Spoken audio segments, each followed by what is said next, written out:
on jobs that they're trying to sell and say, look, we can get you these incentives. Here is what they can provide for you, and here's the technical assistance that will go along with that.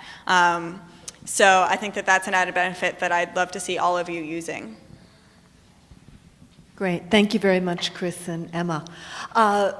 Just to remind everybody, what is the question that we're considering right now? It's that each person on this panel is uniquely qualified to address certain areas of green construction. And so my question is for Stephen, what is it that you are bringing to this group? How is it that you can help the people in this group to achieve their green goals? Oh, of course, Emma. Sorry.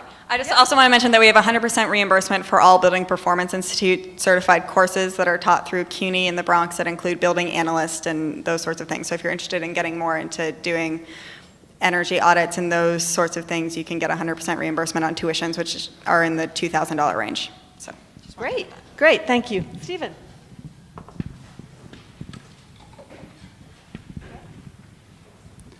I think a lot of people kind of shudder when lawyers get up and start talking in the green building space for obvious reasons. But I think the attorney's role really is as a transactional risk management consultant, or however you want to call it. We're here up front to help you address some of the risks that are emerging, that might not be completely understood yet. And I think that's really paramount to consider. That I'm not here as someone that's chasing, an ambulance or whatever joke you want to insert.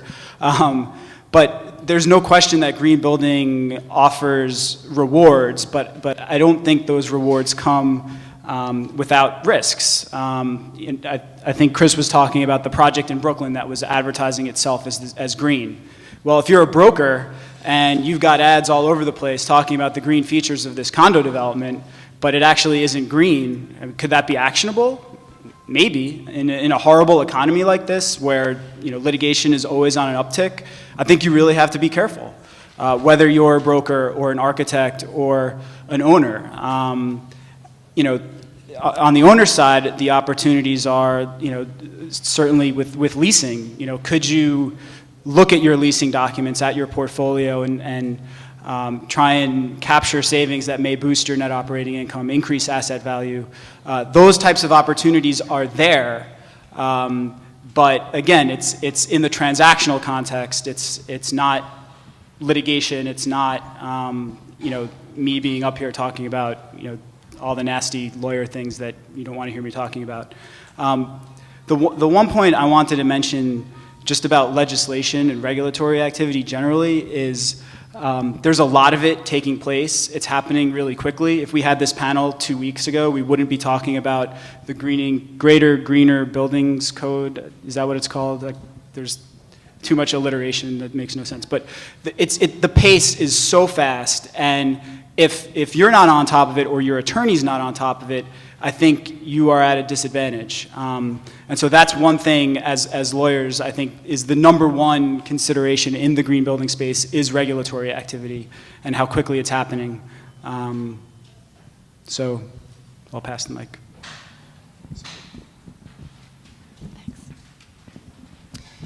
Well, from my perspective, as far as representing Sage Environments, we are connecting homeowners to a lot of the incentives that are out there and serving as a vehicle for the homeowners to get this information. So as far as how we're promoting green building is concerned, there is a ton of information out there. It seems like every day there's a new article or a new way to be green, a new way to improve the energy efficiency of your home, etc.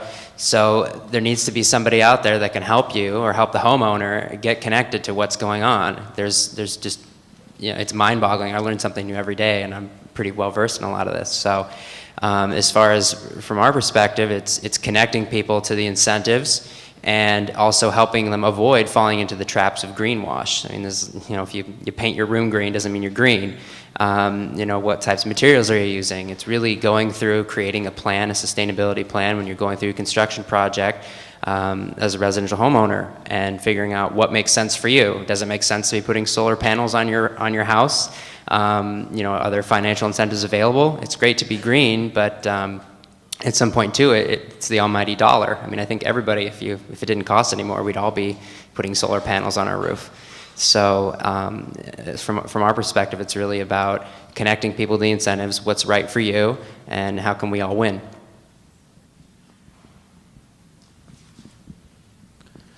From the city's perspective, we have a fairly large program of trying to educate our own people and consultants. And most of this is available to everyone on the New York City's website. So nyc.gov/DDC for Department of Design and Construction. When you get there, the first window will have a huge box in it that says sustainability. And if you go to that and go to the links and everything that's there, it'll probably take you about a week. There's a lot of information in there. Even though Local Law 86 is just for municipal buildings, it's probably a good idea to become familiar with it because a lot of what's now guidelines in this question that the attorney is bringing up about what is green, all of it is very carefully defined in Local Law 86. It's specific energy reduction. Everything is quite specific in there, so you can't, what's the word? Greenwash. Greenwash, yes, you can't greenwash in Local Law 86. Just becoming familiar with that will be very helpful, and for all of you who are licensed professionals, I think it's almost 2 years now that there are committees working on converting a lot of the lead information into code, and this will become, there's no doubt that this will become New York City code. It just depends how long.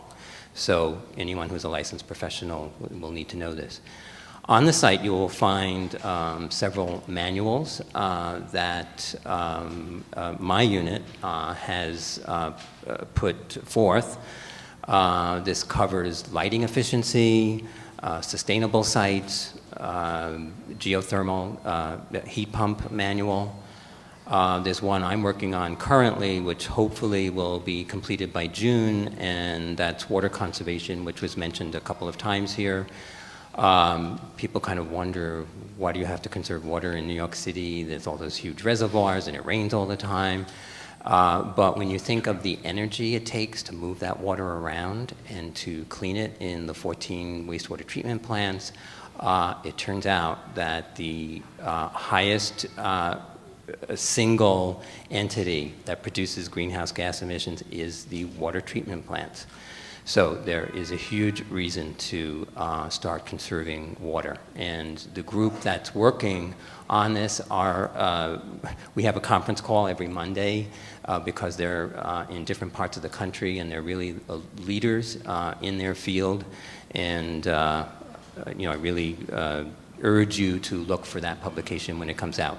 These publications are both online and hard copies. If you go to the website, you'll see how to get a hard copy if you prefer that.